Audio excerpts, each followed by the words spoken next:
Good morning. And what a great day this is for PCI as we come together to celebrate our 50th anniversary. I'm so proud, such a privilege to be here with you. I know our work, our programs go on regardless of the date. They've been going on for years before and they'll continue years after, but I do want to take this moment to just share some of my thoughts with you about PCI and where I believe we're going as an organization. Before I do that, though, I want to share just for a moment a very special time for me last week. Personally, I was invited to join our founder, Jim Turpin, and his family when Jim was in Atlanta at Emory University, his alma mater, for a very special ceremony celebrating his work with PCI over the years and receipt of the Emory Medal. This is a very special medal given to alumni, which recognizes their work in the community, their work in society, and their work for the university. And Jim made a couple of comments in his remarks that really struck me as so fundamentally true about what we do as an organization, what we're about as people. He was asked, why did you found PCI? What led you to bring life to this organization? And Jim said, because I had to. It was for me, because I had to. And what did he mean by that? I think about my trip a year or so ago to Nicaragua for the inauguration of a water program, when a man came through the crowd from the community, father, several children came through and just threw his arms around me. And he said, thank you so much for what you do. And I thought for a minute, I wasn't sure why he was thanking me, because of course he and his community colleagues do the work. This is their work. And he said, no, I'm thanking you because you have allowed me for the first time to send my daughters to school instead of out 4 or 5 hours a day to fetch water for our family, for our home. And I realized in that moment that his joy in his family is our joy. Another example, recently on a trip to Zambia, I was on the streets 2 in the morning with the street kids that we work with. These are orphans, kids of the streets that have left their families. And a young man, a boy of maybe 18 or 19, came up to me and he said, Mister, are you a doctor? I said, no, I'm not a doctor. He asked me, can you help me? He said, I want to study to be a doctor. I want to be a doctor. And I thought about my own son, perhaps your sons, your families, your daughters, and realized that his hope, his belief that there's a better future is our belief too. Again, I understood better through those lenses what Jim was talking about. As much as we give, we get more, I believe. And it's really why we're here, isn't it? As I think about where PCI is today, the growth of our programs, our geographic expansion, our growing financial resources, I know that at the heart of all of this, what's driving all of this is our work shoulder to shoulder, hand in hand in these communities. Our belief that if we can give people the tools, provide the education, access to financial resources, they can build their own future. They can build a healthier future, a future of new life and hope for themselves and their families.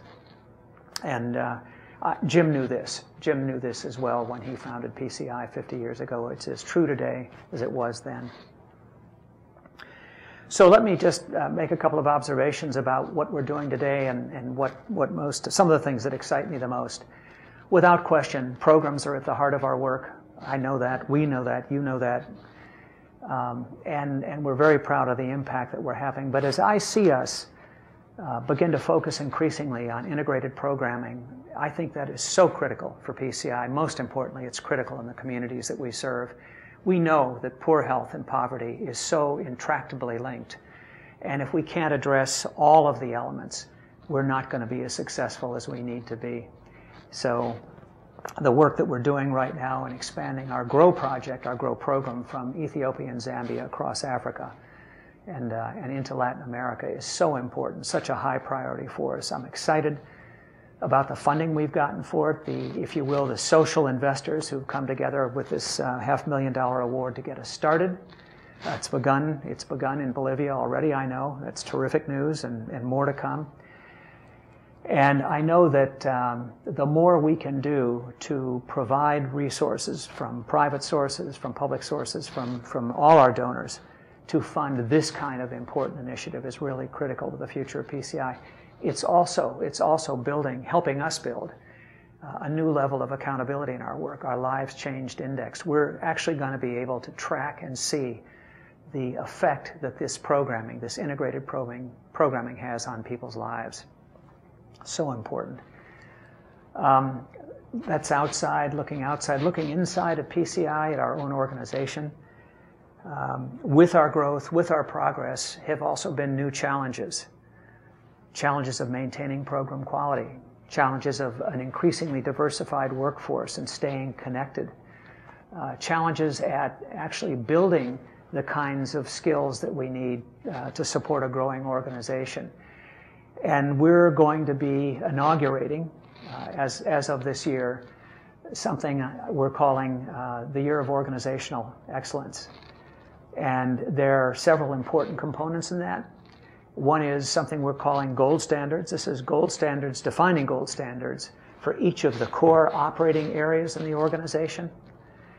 There's something we're calling One PCI. How do we build a cohesive, well-connected, committed organization across 16 countries and hundreds of programs? And we're going to be doing a lot of work with you in the coming months to understand better how to do that and how to ensure we have a healthy, productive future as we need. One last critical area that really you would expect, and that's funding. With all these things that we're trying to do, we need a much larger financial base. We need a much broader and more diversified group of fundraising opportunities. And I'm excited to see the work that our development department is doing here to really rethink how we go to market, really think how we raise money, and how to position it much more effectively for our donors and with our programs. And they're going to be sharing that with our board later this week. And in turn, we'll share that with you in the coming weeks and months ahead. I know we'll begin to see the impact of this new thinking and these new programs as we go forward in 2012. So those are some thoughts both inside and outside PCI. I know without question that what brought us here to this 50th anniversary and what will carry us forward is you all. You are our organization. You are the most important asset we have. Everyone in the field, all the way through our operations here in headquarters.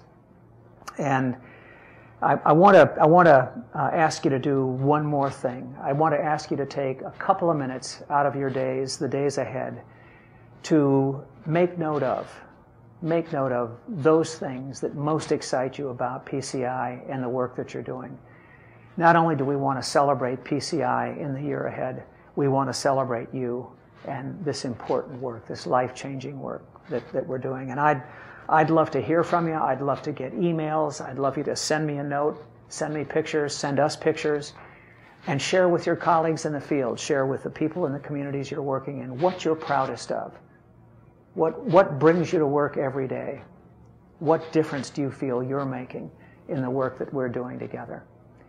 That's so important, and we're going to call this the Year of PCI Pride. Actually, this should go on. This should go on for years to come, but let's really take note of it and celebrate that in 2012.